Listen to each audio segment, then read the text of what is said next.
Hello everyone, how are you? I think all of you are fine. और मैं भी बता दूं, मैं भी बहुत अच्छा हूं। तो चलिए स्टार्ट करते हैं आज अपना lecture 2 of bill of exchange. तो फर्स्ट 5 मिनट्स हम क्विक रिवीजन करते हैं कि हमने पिछले लेक्चर में हमने क्या पढ़ा था। कॉन्सेप्ट को समझा था हमने बिल ऑफ एक्सचेंज को। मैंने बताया था कि मेरे हिसाब से ये बिल इन एक्सचेंज है, यानी कि बदले में एक बिल प्रोवाइड करना।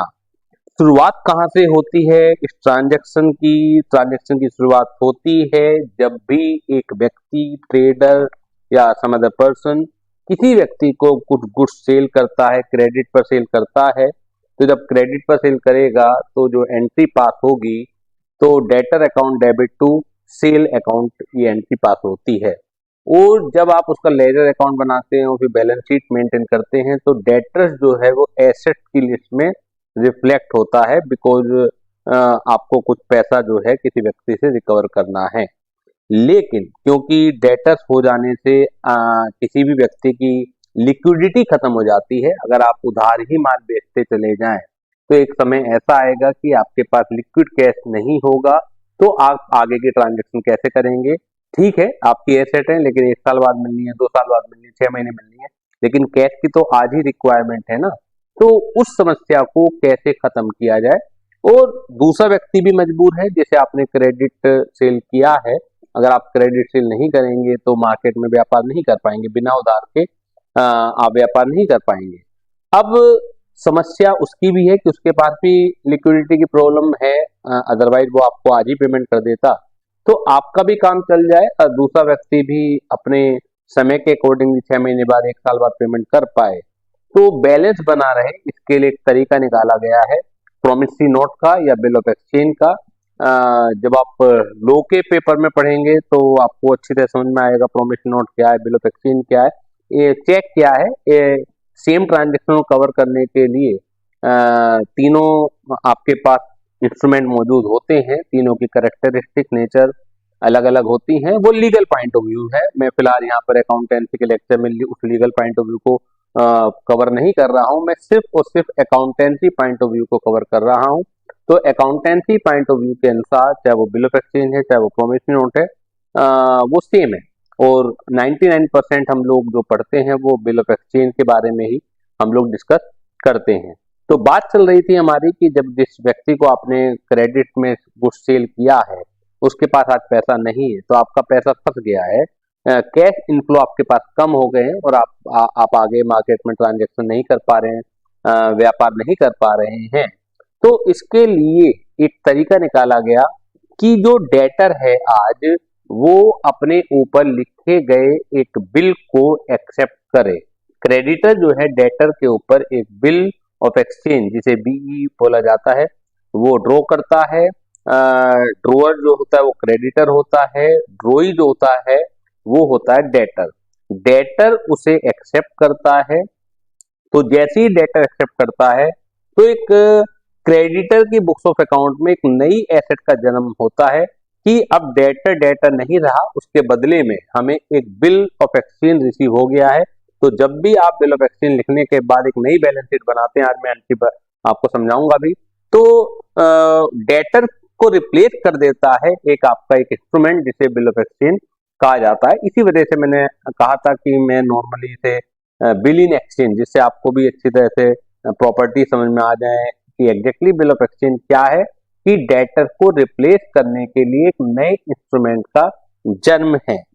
हमने लीगल डेफिनेशन भी यहाँ पर पढ़ी थी, मैं पूरी की पूरी तो यहाँ पर रिवाइज नहीं कराऊंगा कि bill of exchange is an instrument in writing which consists of an unconditional order duly signed by the maker of the bill directing to pay a specific sum of money only to or the order of a specific person or to the bearer of the instrument। जब हम legal point of view से बात करेंगे तो business law में भी ये chapter अच्छी तरह से है आपके, तो वहां पर एक अलग ही तरीके से इसको समझेंगे। यहाँ पर हम केवल बात कर रहे हैं अकाउंटेंसी पॉइंट ऑफ व्यू से। तो यहाँ पर लिखा हुआ है कि बिल ऑफ एक्सचेंज एक इंस्ट्रूमेंट है, लिखित में होना चाहिए, जिसमें अनकंडीशनल ऑर्डर होना चाहिए, डायरेक्टिंग ए स्पेसिफिक पर्सन, जिसे आप अनकंडीशनल ऑर्डर देंगे, आप एक पर्सन को, जिसे हम ड्रोई बोलेंगे या हम अकाउंटेंसी भाषा में उसे बोलेंगे डेटर। तो डेटर को जो क्रेडिटर है वो ऑर्डर पास करता है, एक फॉर्मेट होता है लैंग्वेज का, उस लैंग्वेज में वो क्रेडिटर जो है डायरेक्शन देता है डेटर को कि आप मुझे या मेरे आदेशानुसार इसका पेमेंट कीजिए। आज से 3 महीने बाद, आज से 5 महीने बाद, इस तरह की कुछ लैंग्वेज होती है। Features of the bill of exchange हम लोग पढ़ चुके थे पिछली क्लास में ही। इसके बाद हम लोगों ने पार्टीज भी पढ़ा था। बिल ऑफ एक्सचेंज की पार्टी क्या होती हैं? वो 3 पार्टीज होती हैं बिल ऑफ एक्सचेंज की, ड्रोअर, ड्रोई एंड पेई। नॉर्मली जो ड्रोई होता है और एक्सेप्टर होता है वो एक ही व्यक्ति है। ड्रोअर और पेई जो होता है वो नॉर्मली एक ही व्यक्ति होता है। जब आप क्वेश्चन देखेंगे तो आप ये पाएंगे कि नॉर्मली जो है ड्रोअर एंड पेई एक ही व्यक्ति होता है। पेई का मतलब क्या होता है? जिससे पेमेंट कराना है। तो फिलहाल क्या करता है ड्रोअर? ड्रोई के ऊपर एक बिल ऑफ एक्सचेंज ड्रॉ करता है, ड्रोई उसे एक्सेप्ट कर लेता है, एक्सेप्ट करने के बाद ड्रोई को एक्सेप्टर के नाम से भी जाना जाता है, और एक्सेप्ट करने के बाद इसे ड्रोअर को वापस कर देता है। तो ड्रोअर चाहे तो खुद ब खुद इसका पेमेंट एक निश्चित समय के बाद रिसीव कर सकता है, तो क्योंकि ड्रोअर को ही पेमेंट मिलना है तो इसलिए पेई का काम ड्रोअर करेगा, या ड्रोअर के पास और भी बहुत सारे ऑप्शन होते हैं जिसकी चर्चा हम आज करने वाले हैं। Advantage of the bill of exchange हम लोग डिस्कस कर चुके हैं। इसके अलावा प्रॉमिसरी नोट में डिस्कस कर चुका हूं। तो लीगल पॉइंट ऑफ व्यू से प्रॉमिसरी नोट और बिल ऑफ एक्सचेंज दो अपोजिट इंस्ट्रूमेंट हैं। Bill of exchange creditor debtor के ऊपर लिखता है और प्रॉमिसरी नोट डेटर खुद अपने ऊपर लिखकर क्रेडिटर को सौंपता है कि मैं आपको वचन देता हूं, आई प्रोमिस टू पे ₹10,000 आफ्टर 3 मंथ। इस तरह की कुछ लैंग्वेज होती है, आफ्टर 4 मंथ या जो भी आप डेट रखना चाहते हैं। तो पार्टीज जो होती हैं प्रॉमिस नोट की वो 2 होती हैं, मेकर और ड्रोअर, जिसे हम बोलेंगे ड्रोअर। यहाँ पर जो होगा डेटर को ड्रोअर बोला जाएगा। बिल ऑफ एक्सचेंज के केस में जो ड्रोअर होता है वो क्रेडिटर होता है, इस बात को ध्यान रखिएगा। बिल ऑफ एक्सचेंज के केस में डेटर जो होता है वो ड्रोई होता है और क्रेडिटर जो होता है ड्रोअर होता है। ड्रोअर का मतलब है जो लिख रहा है। बिल ऑफ एक्सचेंज की जो शुरुआत होती है लिखने की, ड्रॉ करने की, वो क्रेडिटर से होती है। क्रेडिटर डेटर को आदेश देता है, और प्रॉमिस नोट की जो शुरुआत होती है डेटर खुद प्रॉमिस करता है कि मैं आपको पेमेंट कर दूंगा। तो यहाँ पर डेटर को ड्रोअर बोला जाता है या मेकर बोला जाता है, और दूसरा व्यक्ति होता है पेई। ठीक है, तो इसके अलावा फिर हम बात करते हैं बिल ऑफ एक्सचेंज और प्रॉमिस नोट के डिफरेंस की। ये आप सेल्फ पढ़ लीजिएगा। जहां तक term of the bill of exchange की बात है कि एक अवधि होती है से 3 मंथ 4 मंथ, उसमें फिर आपको ड्यू डेट निकालने के लिए 3 दिन डेट ऑफ ग्रेस जोड़ने पड़ते हैं। डेट ऑफ ग्रेस, सपोज कीजिए कि 1 अप्रैल को 3 महीने के लिए एक बिल ड्रॉ किया गया और ड्यू डेट हमें निकालनी है। तो 3 महीने जब भी हम करेंगे तो अप्रैल पूरा खत्म, मई पूरा खत्म, जून पूरा खत्म, तो 1 जुलाई में 3 डेज आप जब जोड़ेंगे डेट ऑफ ग्रेस के, तो 4 July is the due date. तो इस तरीके से ड्यू डेट निकाली जाती है। 3 दिन उसमें डेट ऑफ ग्रेस के जोड़े जाते हैं। इस बात का ध्यान रखिएगा कि अगर डेट ऑफ ग्रेस जोड़ने के बाद कोई एक पब्लिक हॉलीडे निकल के आ रहा है, से 15 अगस्त आ रहा है, से 26 जनवरी आ रहा है, से आपका 2 अक्टूबर आ रहा है, तो उसमें जो ड्यू डेट है 1 दिन पहले की आपको लेनी होती है। लेकिन जो एक्सीडेंटली हॉलीडे डिक्लेयर हो जाए, पब्लिक हॉलीडे अचानक, जैसे मैंने 15 अगस्त, 26 जनवरी, 2 अक्टूबर बताया, ये तो पहले से ही पता होते हैं, तो उसमें 1 डे बिफोर आप लेंगे। डेट ऑफ ग्रेस जोड़ने के बाद अगर ये डेट आ रही है, और अगर एक्सीडेंटली अचानक कोई पब्लिक हॉलीडे डिक्लेयर हो जाए, फॉर एग्जाम्पल प्राइम मिनिस्टर की डेथ हो गई है और 7 दिन का राजकीय शोक मनाया जा रहा है, और उस दौरान जो है पब्लिक हॉलीडे डिक्लेयर हो जाए, तो अचानक वाली बात है ये, तो उसमें ड्यू डेट, क्योंकि अचानक से पब्लिक हॉलीडे डिक्लेयर हो रहा है, तो अगली जो डेट होती है, ड्यू डेट के बाद जो अगली डेट होती है, उसमें आपका जो बिल ऑफ एक्सचेंज है वो ड्यू डेट माना जाएगा, मैच्योरिटी मानी जाएगी, क्योंकि डेट में इसकी जरूरत पड़ेगी, तो इसलिए मैंने आपको ये बता दिया है। ठीक है ना। बाकी चीजें डिस्काउंटिंग एंडोर्समेंट में एक एक करके मैं बता दूंगा। अब बात आती है options available to a holder for dealing with a bill of exchange, यानी कि जो होल्डर है, अगर बिल ऑफ एक्सचेंज के बारे में बात की जाए तो बिल ऑफ एक्सचेंज के लिए के केस में जो होल्डर है वो ड्रॉअर होगा। होल्डर का मतलब हु होल्ड द बिल, ठीक है। तो उसके पास क्या क्या ऑप्शंस हैं? उसके पास अलग अलग ऑप्शन है। फर्स्ट ऑप्शन इज कि he can retain the bill till the date of maturity and on maturity he can encash the bill। पहला ऑप्शन ये है कि वो मैच्योरिटी तक इस बिल को अपने पास रख सकता है और मैच्योरिटी पर, मैच्योरिटी का मतलब होता है ड्यू डेट पर, वो उस बिल को ड्रॉई के पास जाके एनकैश करा सकता है। पहला ऑप्शन ये है। दूसरा ऑप्शन ये है कि वो बिल को बैंक के पास कलेक्शन के लिए भेज सकता है। ये भी करीब करीब वही बात हो जाती है कि जैसे आप till the date of maturity अपने पास रख रहे हैं, आप खुद ना जाकर आपने बीच में बैंक को कलेक्शन का एजेंट बना दिया, कलेक्टिंग एजेंट बना दिया और बैंक आपके बिहाफ पर वो कलेक्ट करके ला रहा है, तो सेकंड केस ये चीज हो जाती है। तीसरा केस ये होता है कि आपने till the date of maturity तक आप वेट ही नहीं कर रहे हैं। उस केस में क्योंकि पैसे की आज आपको नीड है तो बैंक से आप डिस्काउंट करा रहे हैं। डिस्काउंट कराने का मतलब है कि बैंक को तो 3 महीने बाद पेमेंट मिलेगा, अगर 3 महीने का बिल है, लेकिन बैंक आज ही आपको पेमेंट दे रहा है तो वो अपना एक इंटरेस्ट काट के आपको पेमेंट करेगा और फिर बैंक जो है 3 महीने बाद जो ड्रॉई है उसके पास जाएगा और पेमेंट अपना रिकवर करेगा। और चौथा केस ये होता है कि अगर आप बैंक से भी डिस्काउंट नहीं करा रहे हैं तो आपको अपने किसी क्रेडिटर का पेमेंट करना है, जिसे आपको पेमेंट देना है, तो आप खुद भी एक क्रेडिटर हैं जिसके ऊपर आपने बिल ऑफ एक्सचेंज लिखा, तो आप दोनों के बीच में क्रेडिट और डेटर का रिश्ता है। लेकिन आप भी किसी के डेटर हो सकते हैं और आपको अपने क्रेडिटर का पेमेंट करना है, तो उसे कहते हैं एंडोर्स करना। एंडोर्स का मतलब क्या है कि एक ट्रांसफर करना कि भाई मेरे पास फिलहाल पेमेंट तो नहीं है, नकदी तो नहीं है, लेकिन मेरे पास एक एसेट है जिसे मार्केट में चलाया जा सकता है।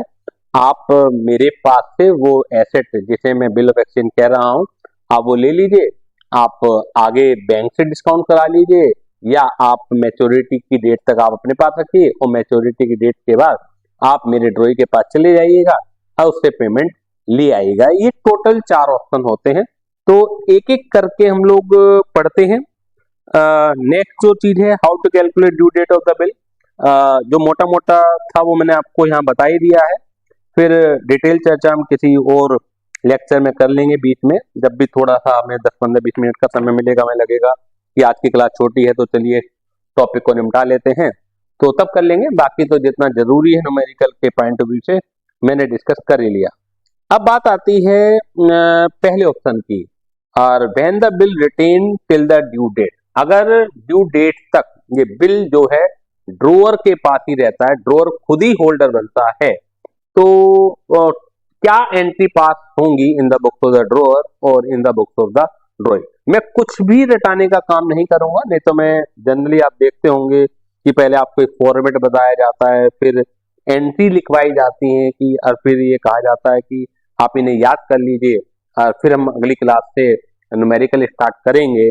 और गलती से भी आप कोई एंट्री भूल गए तो आपको बड़ा मुश्किल, क्योंकि जिस समय साथ के साथ चैप्टर चल रहा होता है उस समय बेहद ही आसान काम होता है कि चलिए हमने दिमाग नहीं लगाया, एंट्री बनानी नहीं सीख रहे, याद कर ली, सर ने बताया, एक फॉर्मेट बताया और हमने उसे लर्न कर लिया। लेकिन इतने सारे चैप्टर हैं और हमें इस बात पर जरूर जोर डालना होता है जो आज हम पढ़ रहे हैं, क्या वो रिटेन भी रहेगा पेपर तक या आने वाले समय तक रिटेन भी रहेगा। हम लोग इस चीज पर जोर नहीं डालते हैं और हम लोग ये देखते हैं कि हमें इजी वे क्या है, तो इजी वे कभी भी बेस्ट वे नहीं होता है। तो मैं वो इजी लगता है लेकिन वो इजी होता नहीं है, क्योंकि बाद में आपको परेशानी होती है जब आप बोलते हैं। तो चलिए समझते हैं इससे, क्वेश्चन के साथ ही मैं आपको समझाने की कोशिश करूंगा। पहला क्वेश्चन है, पहला इलस्ट्रेशन है, on 1 January A sold goods worth ₹10,000 to B and drew a bill on B at 3 months for the amount। A ने गुड्स बेचा 10,000 रुपए का B को और उसके ऊपर 3 महीने का एक जो बिल है वो ड्रॉ किया, B accepted the bill and return it to A, B ने ये बिल एक्सेप्ट किया और इसे ए को लौटा दिया। The bill is duly honoured at maturity, यानी कि बिल का जो भुगतान है मैच्योरिटी पर हो गया। Pass the necessary journal entry in the books of A and B if he retain the bill till the due date. साफ साफ लिखा हुआ है कि ए ने बिल को ड्यू डेट तक अपने पास ही रखा हुआ था, तो ए की बुक्स में ही बताना है। तो जल्दी से बताइएगा कि ए यानी कि जो ए है वो कौन है। बिल ऑफ एक्सचेंज की अगर लैंग्वेज में बात करें, ड्रॉअर होगा, ए ने ही बी के ऊपर बिल लिखा होगा, ड्रॉ किया होगा, एंड बी यानी कि जो परचेजर है वो ड्रॉ होगा। तो हम सबसे पहले बात करते हैं ए जर्नल की, यानी कि ए की बुक्स में क्या एंट्री पास होंगी। जनवरी 1 को सबसे पहले आपने माल बेचा, गुड्स को सोल्ड किया। मुझे बताने की जरूरत नहीं है कि ए की बुक्स में क्या एंट्री पास होगी गुड्स को बेचने की। तो जल्दी से बताइएगा बेटा कि गुड्स को बेचने के लिए क्या एंट्री पास होगी। रश्मि जल्दी से बताइए बेटा, what entry will you pass in the books of A when A sold the goods to B on credit. Rashmi फटाफट बताएंगी। तो यस, बिल्कुल सही जवाब आपका रश्मि कि B debit to sales account, B debit to sales account. Narration आप लिख ही लेंगे, being the goods sold to B on credit. Narration में कोई भी प्रॉब्लम जो भी आपने किया है उसे आपको शॉर्ट फॉर्म में समझाना है कि बेसिकली ये जो एंट्री है वो किस चीज से रिफ्लेक्ट करती है, कि आने वाले समय में कोई भी इस एंट्री को पढ़े तो समझ जाए कि बेसिकली ये एंट्री के पीछे कौन सी ट्रांजेक्शन जो है छुपी हुई है। तो B debit to sales account. अब जब तक कुछ नहीं कहा गया तो उसी दिन बी के ऊपर एक बिल भी ड्रॉ किया गया, और ये मैं पहले लेक्चर में बता देता हूं कि बिल ऑफ एक्सचेंज बेसिकली है बिल इन एक्सचेंज। जब आप बी टू सेल्स अकाउंट अगर यहां तक की बात करें तो B become the debtor of A, B जो है डेटर बन गया।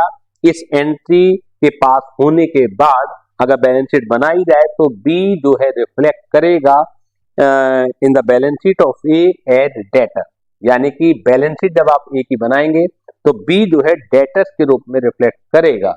लेकिन जैसे हम ए जो है ये ऑप्शन को चुनता है कि मुझे डेटर को डेटर के रूप में नहीं रखना है, 3 महीने बाद पेमेंट मिलेगा, लेकिन मुझे मार्केट में हो सकता है कि कैश की जरूरत पड़े, तो मैं क्यों ना इस एसेट को कन्वर्ट कर लेता हूं। जैसे आपके पास गोल्ड है तो गोल्ड को आप बेचना चाहें तो बेच सकते हैं, उसे कन्वर्ट कर सकते हैं कैश में। तो ऐसे ही डेटर्स को कन्वर्ट करने का, लिक्विड फॉर्म में कन्वर्ट करने का जो तरीका है कि आप उसके ऊपर एक बिल ऑफ एक्सचेंज ड्रॉ कर दीजिए। तो बिल ऑफ एक्सचेंज ड्रॉ करा तो दो एसेट तो आपके पास एक साथ रहेंगी नहीं, तो bill receivable B R account debit to B. तो जब आप ये दोनों एंट्री की बात करेंगे तो बी पहली एंट्री में डेबिट था, दूसरी एंट्री में क्रेडिट हो गया। तो जब आप इसका लेजर अकाउंट तैयार करेंगे तो ये नलीफाई हो जाएगा इफेक्ट, और बी का जो बैलेंस है ना तो डेबिट बचेगा ना ही क्रेडिट बचेगा। यानी कि अब अगर बैलेंस शीट बनाएंगे इन दोनों एंट्रियों के बाद तो बी रिफ्लेक्ट नहीं करेगा as a debtor in the balance sheet of A, लेकिन आपकी बैलेंस शीट में बी आर रिफ्लेक्ट करेगा एज एन एसेट। तो जो एसेट पहले डेटर्स के रूप में बी की फॉर्म में थी वो आप रिफ्लेक्ट करने लगेगी बिल ऑफ एक्सचेंज की फॉर्म में, जिसे हम शॉर्ट फॉर्म में बिल्स रिसीवेबल बोलेंगे इन द बुक्स ऑफ ए। अब हम ड्यू डेट निकालेंगे क्योंकि 3 महीने का बिल था 1 जनवरी का, तो जनवरी पूरा खत्म, फरवरी पूरा खत्म, मार्च पूरा खत्म, आ गया 1 अप्रैल। और 1 अप्रैल में 3 दिन जब हम जोड़ेंगे डे ऑफ ग्रेस के तो 4 अप्रैल, और 4 अप्रैल कोई ऐसा पब्लिक हॉलीडे है नहीं, तो 4 April is the due date. अब क्योंकि ए जो है बी के पास गया होगा, क्वेश्चन कह रहा है कि ड्यू डेट पर मैच्योरिटी पर ओनर हो गया है, तो इसका मतलब है कि आपको पैसा मिल गया। तो आप कैश अकाउंट लिख सकते हैं, अगर नगद में मिला, अगर चेक की फॉर्म में मिला तो बैंक अकाउंट लिख सकते हैं। तो चाहे कैश लिख दीजिए चाहे बैंक लिख दीजिए, जब तक स्पेसिफिकली कुछ मेंशन नहीं है तो दोनों ही चीज चल जाएंगी। तो cash account debit to bills receivable B R account.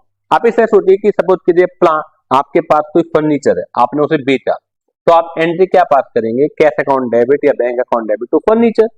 तो अब आप एक तरह से जो बिल ऑफ एक्सचेंज है, बिल रिसीवेबल जिसे हम कह रहे हैं, वो बेच रहे हैं। बेचने का मतलब क्या है कि आपका डेटर आपको पेमेंट दे रहा है, तो अब ऐसा तो है नहीं कि पेमेंट भी मिल जाएगा और वो जो कागज का टुकड़ा है जिसे इंस्ट्रूमेंट हम बोलेंगे वो भी आपके पास रहेगा, वो तो आपको देना पड़ेगा उसे। तो बी आर क्रेडिट हो जाएगा क्योंकि वो एसेट आपके पास से चली गई, ठीक है ना। क्रेडिट वाट गोज आउट आपने पढ़ा होगा जनरल एंट्री बनाते वक्त। और कैश आया आपके पास, बैंक आया, तो बैंक अकाउंट या cash account debit to bills receivable account. ये बात हो गई in the books of A. अब बात करते हैं बिल्स बी के जर्नल की। ये परचेजर है, तो एंट्री जिस समय परचेज किया होगा बनी होगी purchase account debit to A's account, ठीक है ना, 10,000। उसी दिन एक बिल ऑफ एक्सचेंज को लिखा गया जो कि बी ने एक्सेप्ट किया, तो उसकी बुक में बोलेंगे bills payable, BP, bills payable, इसे शॉर्ट फॉर्म में कहेंगे बीपी। तो ए डेबिट जो कि क्रेडिटर था अब वो डेबिट होगा क्योंकि उसकी जगह हम बीपी को अपनी लायबिलिटी के रूप में दिखलाना चाहते हैं, बिल्स पेबल। तो ए डेबिट टू बिल्स पेबल 10,000, और मैच्योरिटी डेट तक क्योंकि इसे पेमेंट करने पड़ेगा तो bills payable account debit to bank account. जल्दी से बताइएगा बेटा सभी बच्चे बताएंगे कि क्या ए की बुक में भी और बी की बुक में भी ये जर्नल एंट्रीज आपको क्लियर हुई या नहीं हुई। बेहद ही आसान सा चैप्टर है, जैसे आपने पहला चैप्टर भी किया था बैंक रिकंसाइलेशन स्टेटमेंट, एक नया क्वेश्चन जरूर उसका भी आना है। इसी तरीके से बिल ऑफ एक्सचेंज का भी एक नया चैप्टर, एक नया क्वेश्चन जरूर आएगा। बस इतना होता है, एक बार 10 नंबर का आ गया, एक बार 5 नंबर का आ गया, सेम ही क्वेश्चन होते हैं, बस एक बार 10 मार्क्स का वो दे देते हैं, एक बार 5 मार्क्स का दे देते हैं। सेम चीज बिल ऑफ एक्सचेंज की भी है, एक बार 10 मार्क्स का दे देते हैं, एक बार 5 मार्क्स का दे देते हैं। ये पूरा चैप्टर आपका जर्नल एंट्री के ऊपर डिपेंडेंट है। तो बेहद ही आसान चैप्टर है, जब मैं कह रहा हूं तो बेहद आसान चैप्टर है, पूरी अकाउंट्स ही आसान है।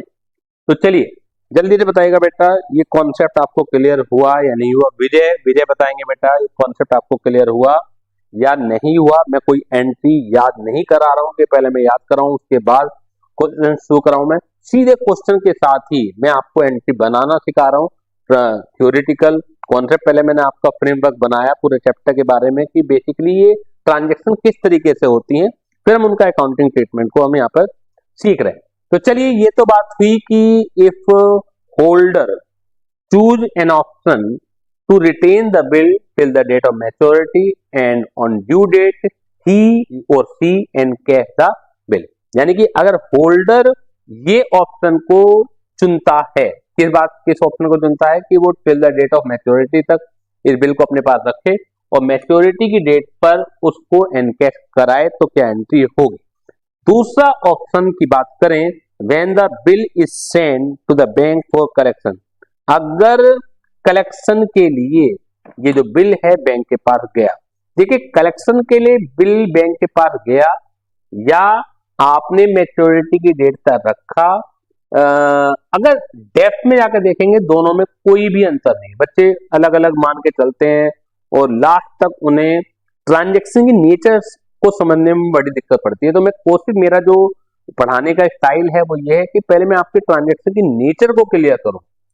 जो मिथ्स रहते हैं बच्चों के दिमाग में कि वो चीज अलग है, ये चीज अलग है, और दोनों में क्या डिफरेंस है एग्जैक्टली वो आप पहचान नहीं पाते, तो मैं पहले वो आइडेंटिफाई कराने की कोशिश कर रहा हूं।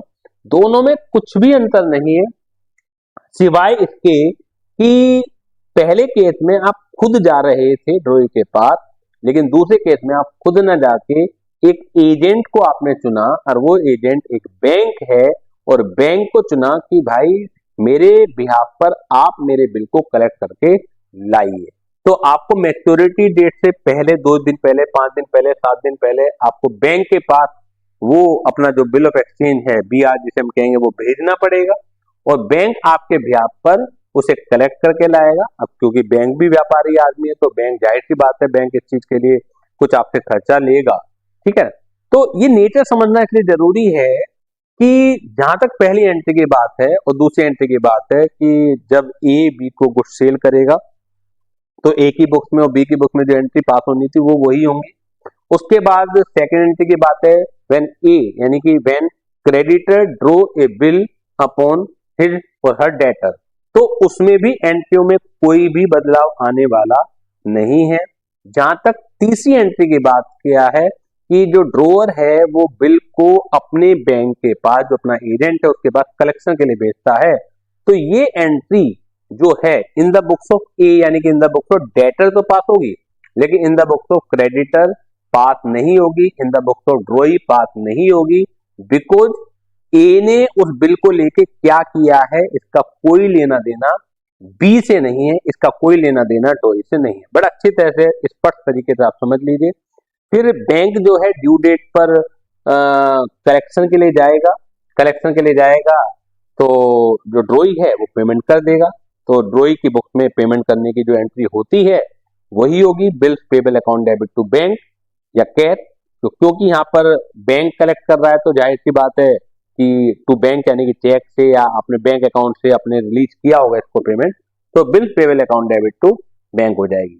और जैसे ही bills payable account debit to bank होगी तो वैसे ही in the books of drawer bank भी कलेक्ट करके पैसा जो है जो पैसा रिलीज हुआ है वो ड्रॉअर को दे देगा, तो ड्रॉअर की बुक्स में भी एक एंट्री है पास होगी। तो केवल फर्क इतना आएगा कि जब बिल कलेक्शन के लिए जाता है तो कलेक्शन को भेजने के वक्त जो एंट्री पास होगी केवल ड्रॉअर की बुक में होगी, ड्रॉई की बुक में कोई एंट्री इसकी पास नहीं होगी। एक बार पढ़ लेते हैं, थ्योरी को पढ़ लेते हैं, समझा मैंने दिया ही है, उसके बाद सीधे न्यूमेरिकल की तरफ बढ़ते हैं। When the bill is sent to the bank for collection, so when a bill is sent to the bank with instruction that the bill should be retained till maturity and should be realized on that date, it is known as bill sent for collection. The bank, after charging for its service, credit the net proceeds to the customer account. The accounting treatment is summarized as below in the books of drawer. जिस समय bill भेजा जाएगा तो bill send for collection account debit to B R, क्योंकि B R अब जो है जो एसेट आपके पास थी वो बैंक के पास चली गई, उसकी जगह आपने एक नई नाम से एक एंट्री खोल ली बिल सेंड फॉर कलेक्शन, जिससे आपको कभी फ्यूचर में रेफरेंस के समय पता लग जाए कि हमने ये वाला जो बिल है bill number 220 bill number 30 collection के लिए भेजा हुआ है। लेकिन इस बात की कोई भी एंट्री ड्रॉई के बुक में नहीं होगी, लेकिन जिस समय रियलाइज होगा तो ड्रॉई की बुक में bill payable account debit to cash या बैंक वही हो जाएगी। लेकिन यहाँ पर क्योंकि आपके पास पूरा पैसा नहीं आएगा तो पूरा पैसा आता था bank account debit to bill full send for collection आया था, यहाँ बैंक चार्जेस क्वेश्चन में दिए रहेंगे तो bank account debit bank charge account debit to bill send for collection.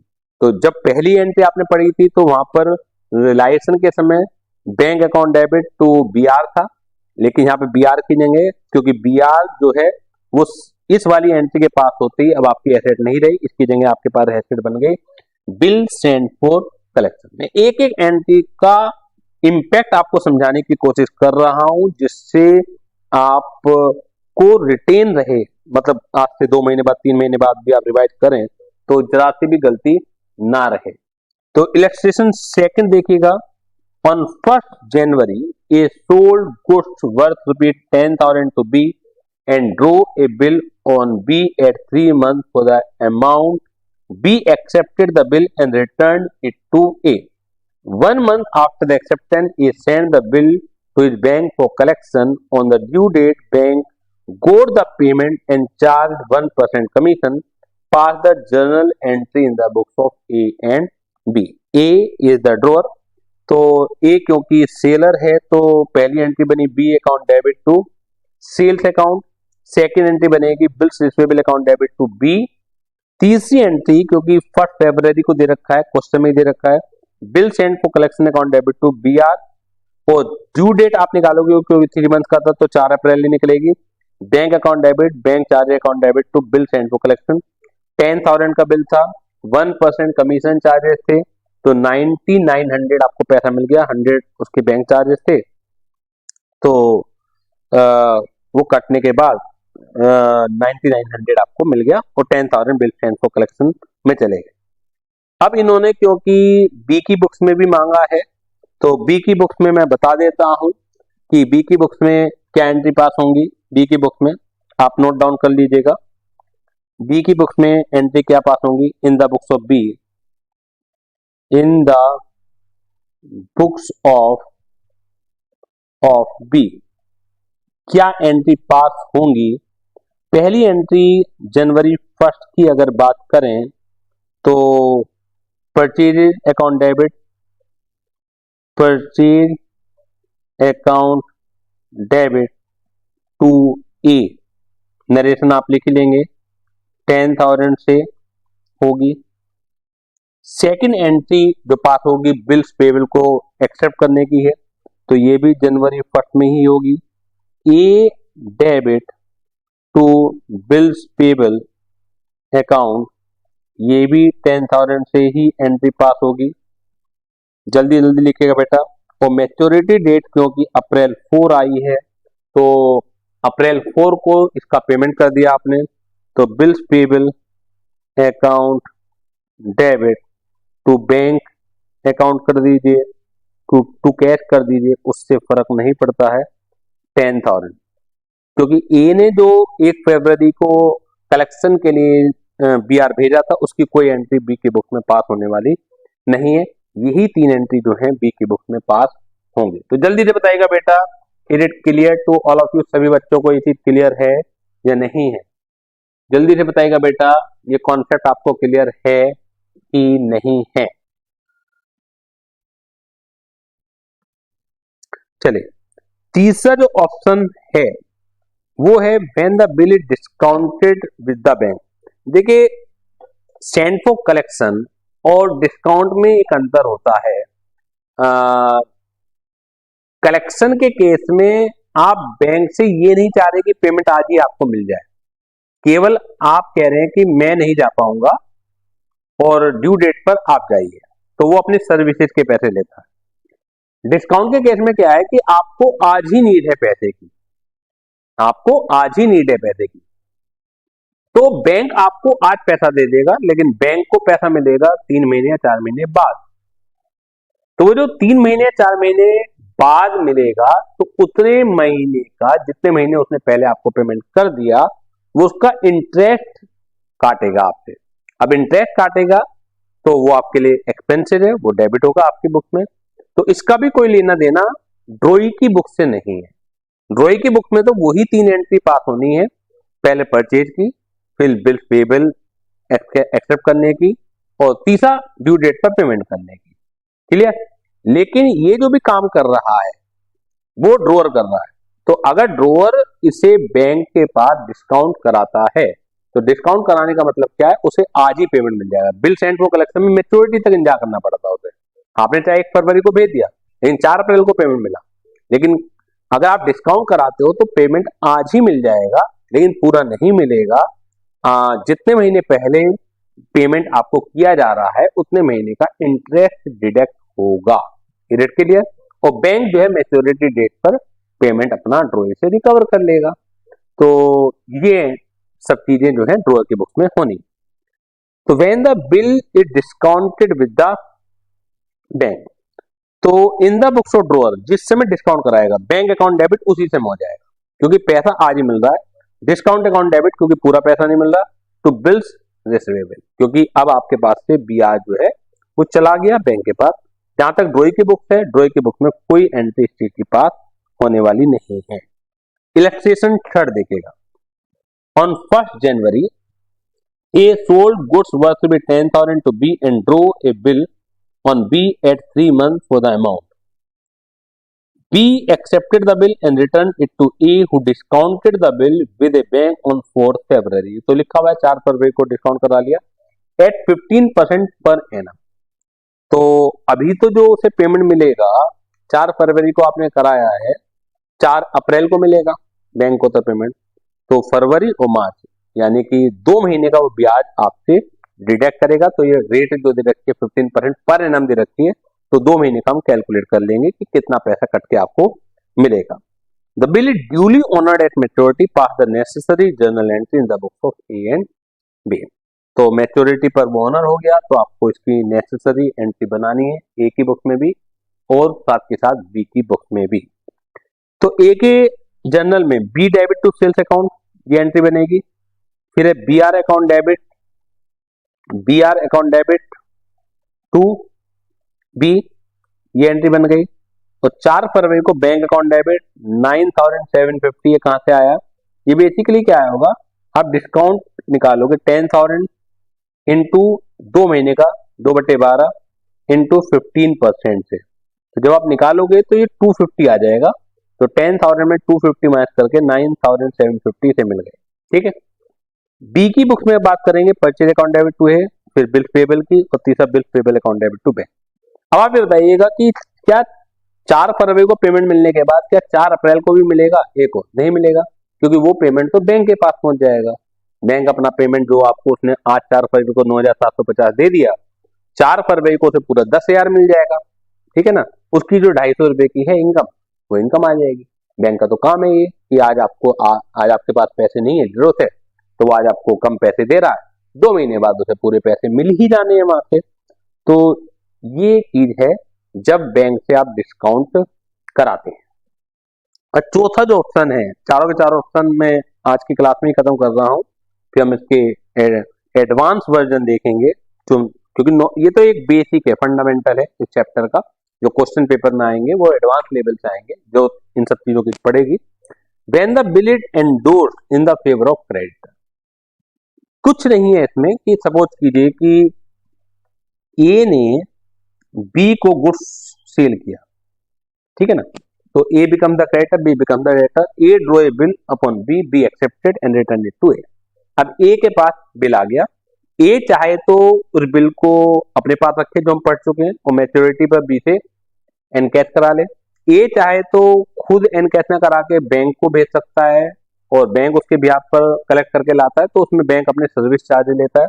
ए चाहे तो इसे डिस्काउंट करा ले बैंक से, क्योंकि बैंक आज ही पैसे दे रहा है, तो इसके लिए फिर वो डिस्काउंट काटेगा। ठीक है, एक चौथा ऑप्शन और है कि ए को जो पेमेंट है वो डी को और देना है, लेकिन ए के पास पेमेंट नहीं है देने के लिए, क्योंकि बी से आएगा तो डी को दे देगा।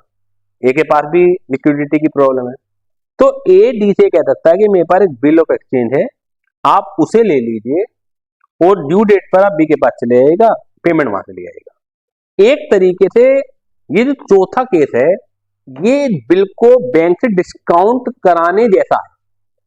केवल अंतर इतना है कि बैंक क्योंकि पूरा प्रोफेशनल होता है, तो वो 2 महीने पहले आपको पेमेंट दे रहा है, तो वो कह रहा है भाई कि मैं तो डिस्काउंट चार्जेस काटूंगा।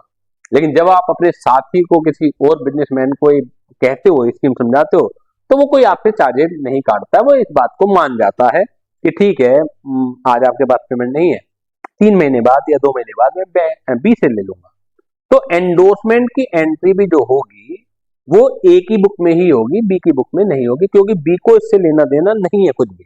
आप खुद ही सोच लीजिए, बी का इसका कोई लेना देना नहीं है। तो जब एंडोर्समेंट होगा तो डी डेबिट, मैंने कहा ना कि ए का जो क्रेडिटर है वो क्या है, डी है, तो D debit to bill of exchange, यानी कि बी आर। ठीक, तो ये एंट्री पास हो जाएगी जब वो एंडोर्स होगा। और जो डी है, मैच्योरिटी डेट पर बी के पास जाएगा, पेमेंट उसे मिल जाएगा। तो ए को मैच्योरिटी डेट पर कोई पेमेंट मिलने वाला नहीं है, क्योंकि उसने वो बिल ऑफ एक्सचेंज अपने किसी और लेन देन की वजह से डी को सौंप दिया, और जिस समय एंडोर्समेंट किया उस समय वो एंट्री पास होगी। बी की बुक में जरूर एंट्री पास होगी कि उसे तो पेमेंट देना ही है, चाहे वो ए को दे चाहे वो डी को दे, जिसके पास भी वो बिल ऑफ एक्सचेंज है, बी उसी को ड्यू डेट पर पेमेंट कर देगा। तो इलेक्ट्रिशियन 4 देखिएगा, on 1 January A sold goods worth ₹10,000 to B and drew a bill on B at 3 months for the amount. B accepted the bill and returned it to A, who endorsed the bill 1 month after acceptance in favor of a creditor C in settlement of a debt for 10,200. और फायदा हो गया, मतलब उसे अपने creditor को 10,200 देने थे, उसने कहा जी लेने हो ले हो, मत लेने हो मत लो, मेरे पास तो भी 10,000 का बिल है, और 10,000 रुपए में से अब 10,200 के बदले में ले जाओ, तो उसे एक डिस्काउंट और मिल गया। The bill is duly honoured at maturity, pass the necessary general entry in the books of ABC।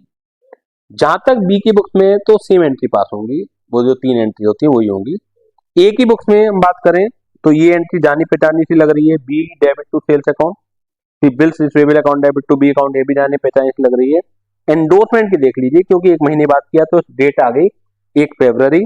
C debit 10,200, क्योंकि सी को से 10,200 देने, लेकिन बिल दे रहा है वो 10,000 का ही, तो एक तरह से डिस्काउंट रिसीव हो गया, जो ए के लिए इनकम बन गई 200 रुपए की। तो C debit to bills receivable to discount receive, ये आ गया।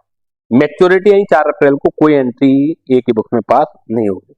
बी की बुक की अगर बात करें तो सेम एंट्री पास होंगी, तो वो देख लीजिएगा सेम एंट्री पास होंगी। जहां तक सी की बुक्स की बात करें तो पहली एंट्री ही 1 फरवरी को पास होगी, बिल्स रिसीवेबल डेबिट 10,000 का, क्योंकि उसे ए से 200 लेने थे तो क्रेडिट भी 200 से ही करेगा। 200 रुपए का डिस्काउंट देना पड़ गया तो 200 रुपए उसके लिए नुकसान हो गया। तो 4 अप्रैल को उसे पेमेंट मिलेगा bank account debit to bills receivable 10,000 का। तो जल्दी से बताइएगा, is it clear to all of you? सभी बच्चों को ये चीज क्लियर है कि नहीं है? जल्दी से बताइएगा बेटा। जो चारों ऑप्शन थे वो मैंने आपको आज करा दिए हैं। इनकी जो एडवांस प्रॉब्लम्स हैं वो बाद में हम देखेंगे, नेक्स्ट लेक्चर में हम देखेंगे। ये फंडामेंटल है, जितना भी फंडामेंटल एंट्रीज थी, अब यही बेस है, 80-90% बेस यही है भाई। इसमें कुछ आपके एडवांस वर्जन, एडवांस टॉपिक जुड़ते चले जाएंगे। तो जल्दी से बताइएगा बेटा, is it clear to all of you? सभी बच्चों को ये चीज क्लियर है कि नहीं है? तो चलिए आज की क्लास को हम यहीं पर साइन ऑफ करते हैं। पहले आप इसकी प्रैक्टिस कर लीजिएगा, नेक्स्ट क्लास में आने से पहले एक एक एंट्री को समझ लीजिएगा। रटनी नहीं है, ना मैंने रटाई है, ना कोई फॉर्मेट बताया है आपको, ना एंट्री मैंने दिखाई है। जो आपका बेसिक ज्ञान है 11th-12th का, उसी को मैंने एक तरीके से याद करवाया है आपको कि जो 11th-12th में आप पढ़ के आए हैं। एंट्री बनाते कैसे हैं, ट्रांजैक्शन को पहले अंडरस्टैंड कीजिए, उसके बाद एंट्री में कोई भी दिक्कत नहीं है। पूरा का पूरा जो चैप्टर है ये एंट्री बेस्ड है। तो नेक्स्ट क्लास में मिलते हैं, तब तक के लिए थैंक यू वेरी मच।